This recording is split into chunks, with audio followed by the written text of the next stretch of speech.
இன்றைக்கான வீடியோ பதிவு என்னென்னு பார்த்தீங்கன்னா, நம்ம கருவேப்பிலை சட்னி தான் செய்ய போகிறோம். பாருங்கள், அதுக்கு வந்து ஒரு சட்டியை வச்சு நம்ம எண்ணெயை ஊற்றிக்கலாம். எண்ணெய் காயுது, எண்ணெய் காஞ்சதையும் கடுகு உளுத்தம் பருப்பு போட்டுக்கலாம். கடுகு நல்லா பொரியுது. இந்த ஸ்டேஜில் காஞ்ச மிளகாய் போட்டுக்கலாம். இதோட கடலைப்பருப்பு கொஞ்சம் போட்டுக்கலாம். கொஞ்சமாக சீரகத்தை போட்டுக்கலாம்.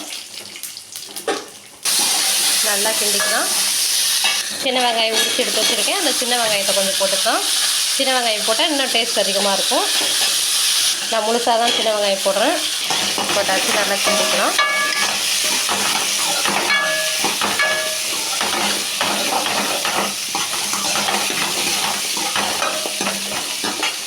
கொஞ்சம் நேரம் வணங்கட்டும். வணங்கினதுக்கப்புறம் நம்ம தக்காளியை போட்டுக்கலாம்.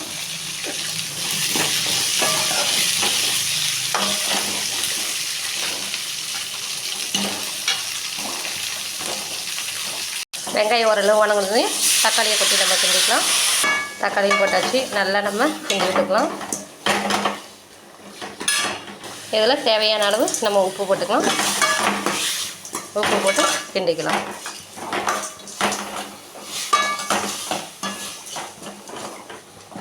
நல்லா வணங்கி வரட்டும்.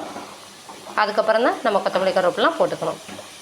கொத்தமல்லி கருவேப்பிலை ஒரு கத்தை வாங்கிட்டு வந்து நல்லா அலசி கழுவி கட் பண்ணி எடுத்து வச்சுருக்கேன். இது அப்புறம் தக்காளி வெங்காயம் வணங்கினதுக்கப்புறம் நம்ம போட்டுக்கலாம். தக்காளி நல்லா கரைஞ்சி வந்துருச்சு பாருங்கள். இந்த ஸ்டேஜில் நம்ம கொத்தமல்லி கருவேப்பிலை போட்டுக்கலாம்.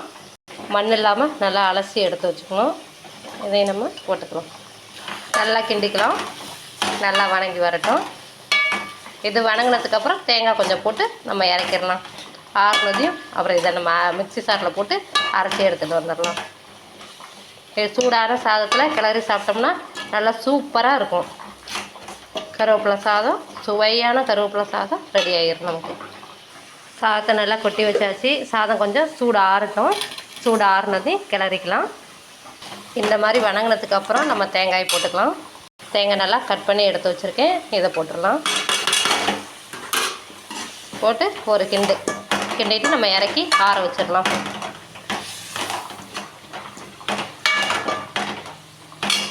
இந்த அடுப்பில் பார்த்திங்கனாக்கா முட்டை வேகுது. முட்டை கிரேவி செய்கிறதுக்காக முட்டை வேகட்டும். மிக்ஸி சாரில் போட்டு நல்லா அரைச்சி எடுத்துகிட்டு வந்தாச்சு பாருங்கள். இப்போ சாதத்தில் போட்டு கிளறிக்கலாம். சாதத்தில் கொட்டி வச்சு என்ன நம்ம கிளறிக்கலாம். சாதம் கிளறியாச்சு பாருங்கள்.